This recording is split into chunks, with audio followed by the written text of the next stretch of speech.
Okay guys, welcome to the ProBrick Exclusive channel.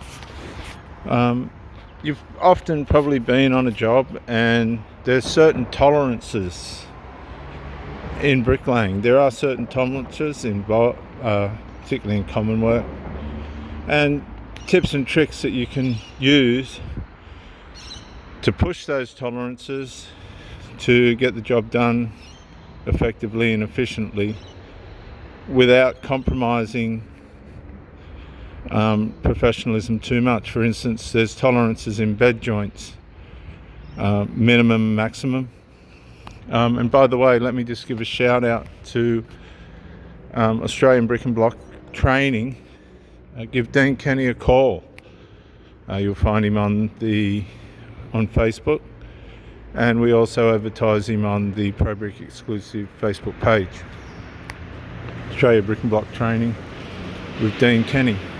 PM Dean Kenny if you have apprentices that need training through Facebook. That's Dean Kenny at Australia Brick and Block Training.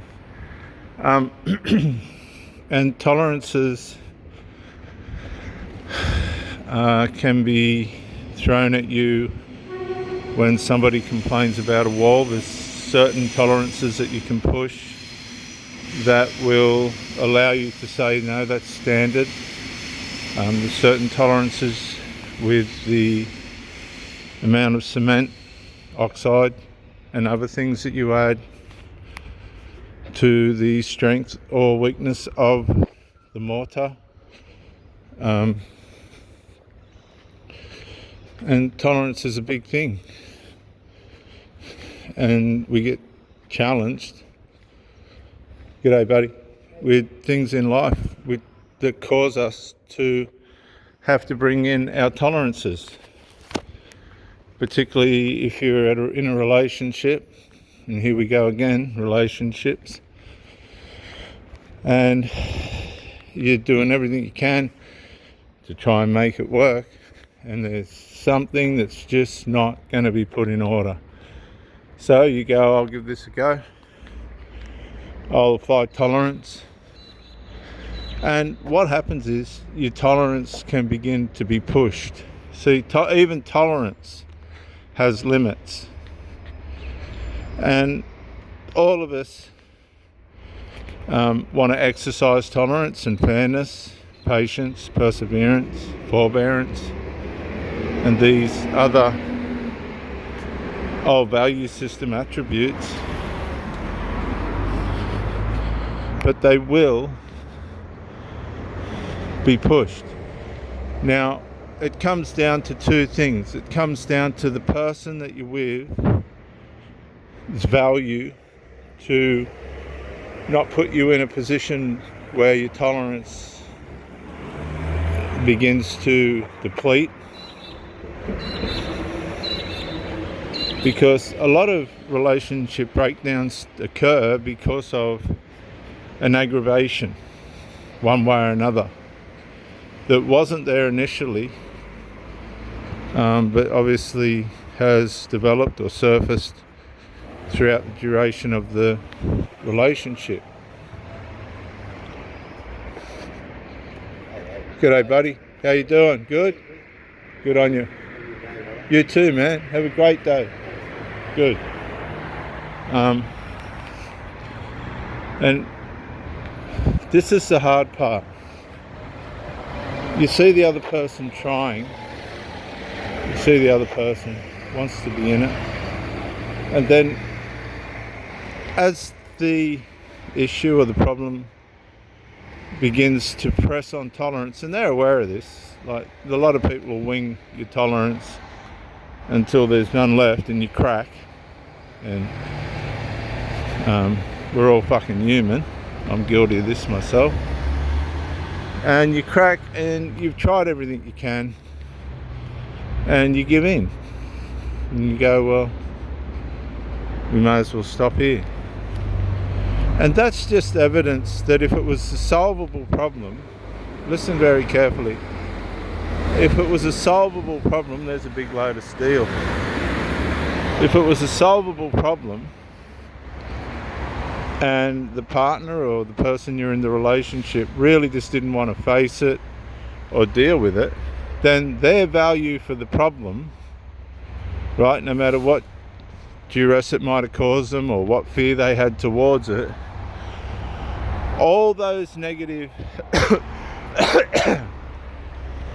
characteristics that were causing the person, even though they might have been telling you they love you and all this, and meant it, and you mean it, but all those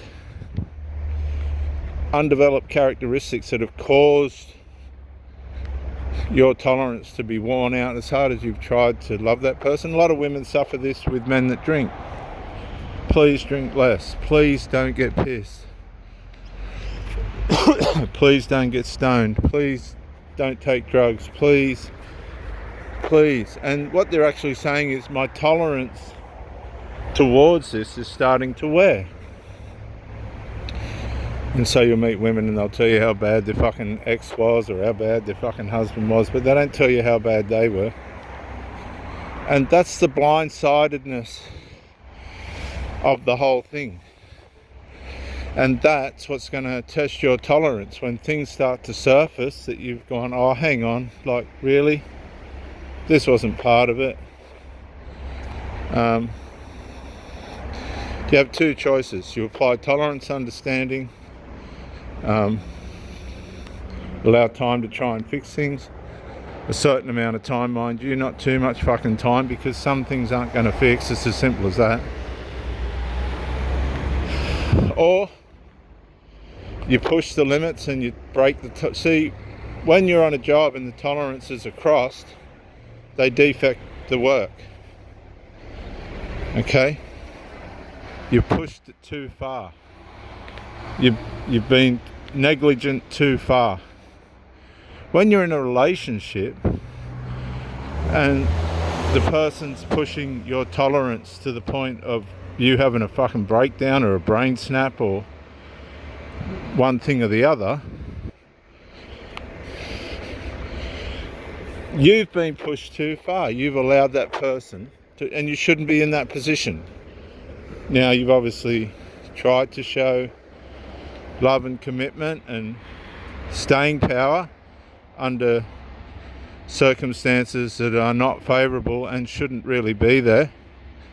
And again, let me remind you guys, a lot of Sheilas don't like drugs and alcohol and all that shit. That's what this channel's about, helping you to stop and think. And a lot of you guys now, a lot of guys today couldn't give a fuck about women really. They just want their drink, and that's fine. That's your choice. I was speaking to a guy I grew up with.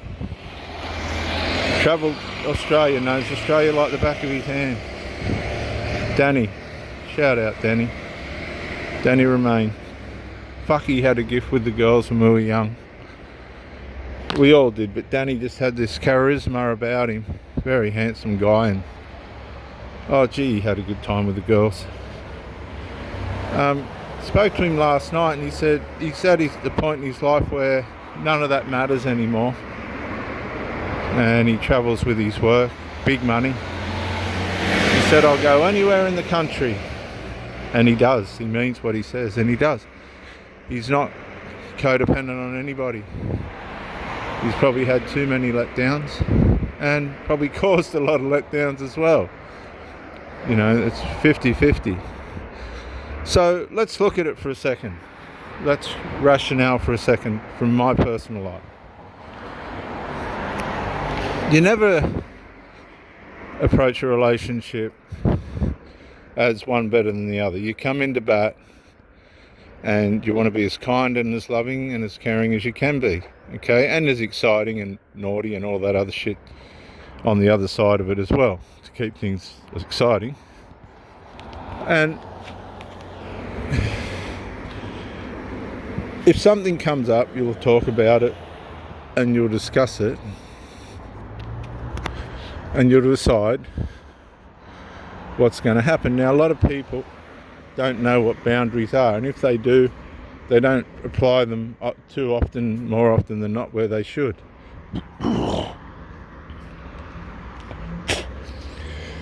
And if boundaries aren't in place in interpersonal relationships, domestic relationships, inside the home, it's very hard to put them in place without some kind of conflict, initial or ongoing conflict. And that often causes people that aren't used to resolving things to balk away from resolve. And therefore, what everybody's dependent on is the people on the outside of the issue's tolerance. Okay, now some people just have a way of...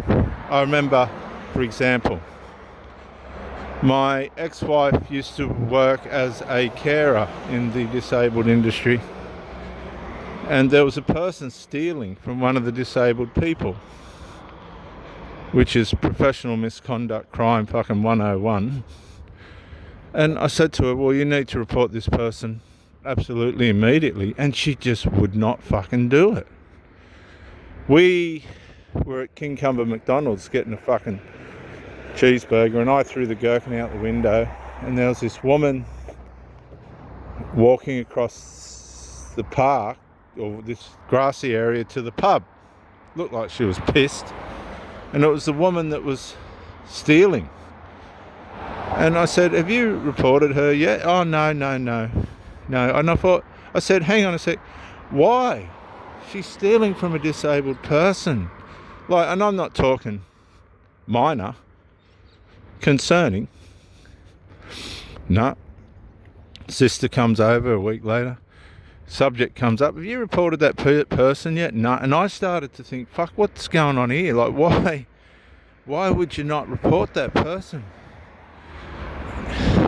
And then I saw corruption. I saw corruption in this person's character. She was not going to report this person, and I was concerned. I couldn't comprehend it. And to be honest with you, I just felt tilted. I felt jilted. I thought, hang on a sec, this doesn't make sense. What are we trying to hide here? To cut a long story short, when I had to ask her to leave to house a son somewhere else who wouldn't pay rent and was as lazy as fuck, little fucking troublemaker,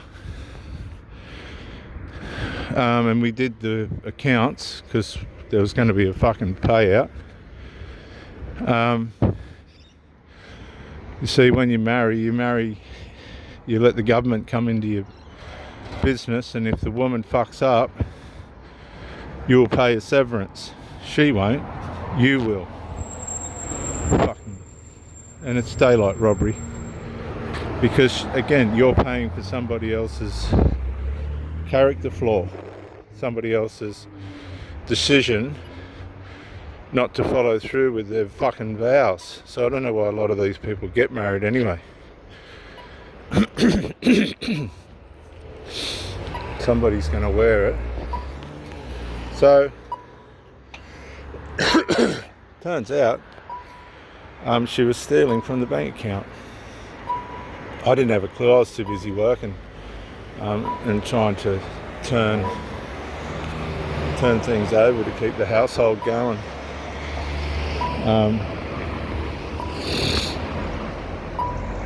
But yeah, she was stealing from the bank account. Now, what did I learn from that?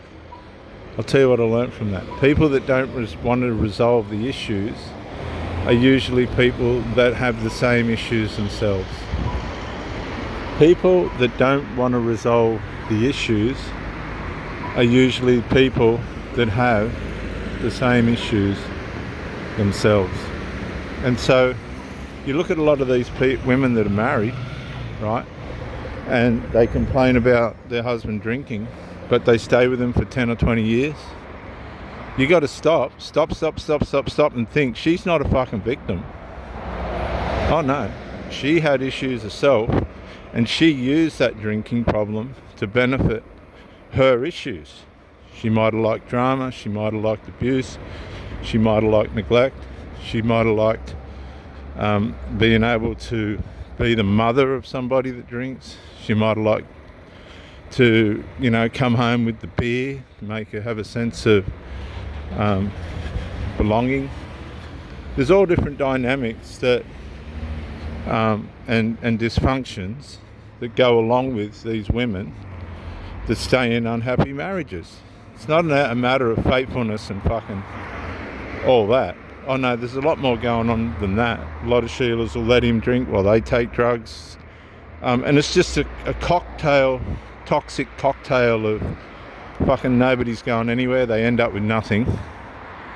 And it goes from one generation to the next. You'll see the kids in the next generation on drugs and not able to fucking resolve anything, and, you know, still on the mother's tit, and dad's a sook, and nobody gets along, and it's fucking a shambles. But it's all identifiable, and the sad part is it's all fixable. All this stuff is fixable,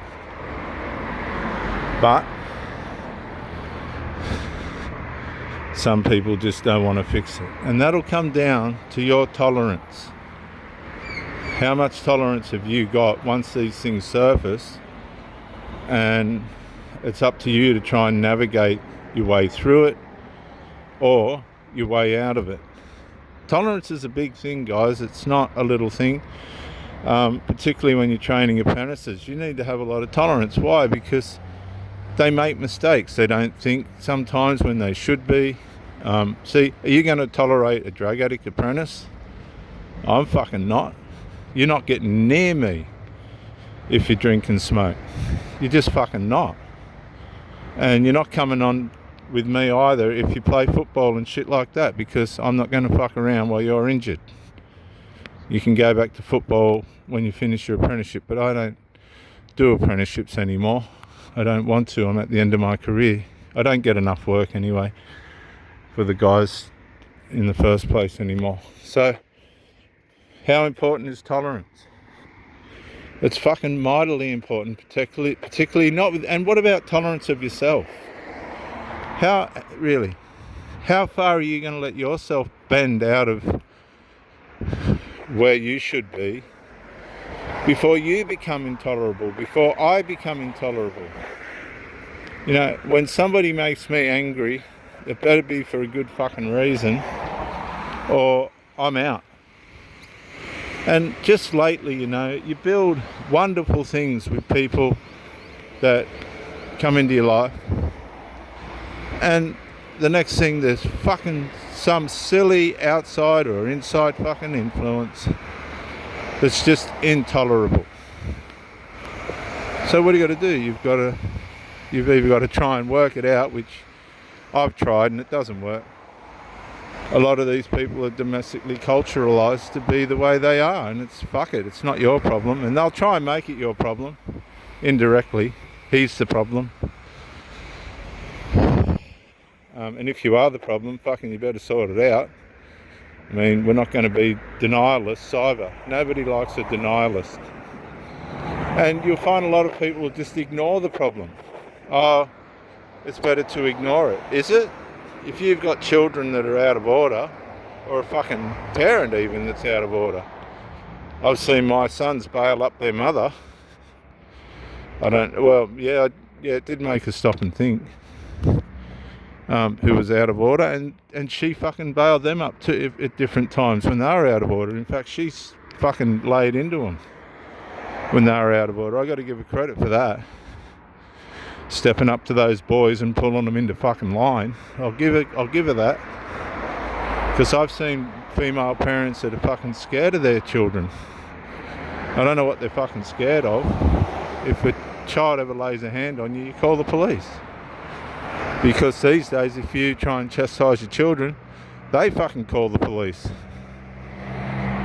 So this is where the new value system doesn't work, because the value of discipline for alignment to get things back into tolerable standards are gone. See, there are no limits now. There really aren't. If a bloke wants to decide he's a fucking woman, he can just say, I'm a fucking woman, and walk into a female toilet where the Sheilas are wiping their asses and all the rest of it. No. No. And I don't care about all the arguments about all that. It's not right. It's bullshit, and it's fucking. I'm not a fucking black man with. I'm not a black female. I'm just not. And I can chop myself up and do what I want to myself, but I'm just not. So for me to label myself, put on a dress, and label myself as a female and start fucking mixing with females, aren't going to accept that. But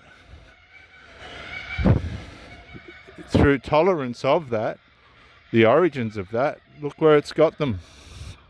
Now they're complaining about men in female sport, men in female change rooms, all that. It's too hard to undo. This is the thing. Once you become tolerable of things that shouldn't be tolerated, you're an accessory to the fact. You're no better than the problem itself. Because submission, not doing anything, is just as bad as the thing that's being done, because it's justifying the behaviour because you're not doing anything.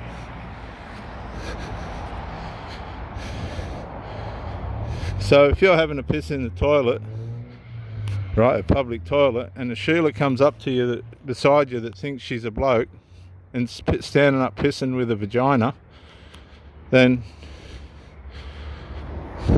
well, who's kidding who? So imagine being a woman, whatever, and you can hear a bloke standing up doing a piss in a female toilet, dressed as a woman, thinking he's a woman. There's no tolerance for that, but they've created a new value system that has made tolerances, and if you don't bend to those tolerances, you'll be punished.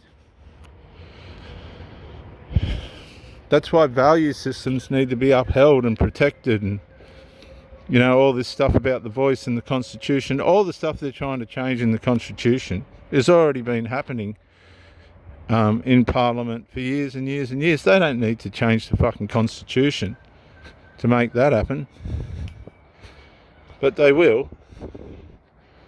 How you going, buddy? Is that yours? Is that car yours? Does it ever scrape out? Yeah, sometimes. I was looking at it yesterday, I was going, fuck. So low, eh? Yeah, have a good day, mate.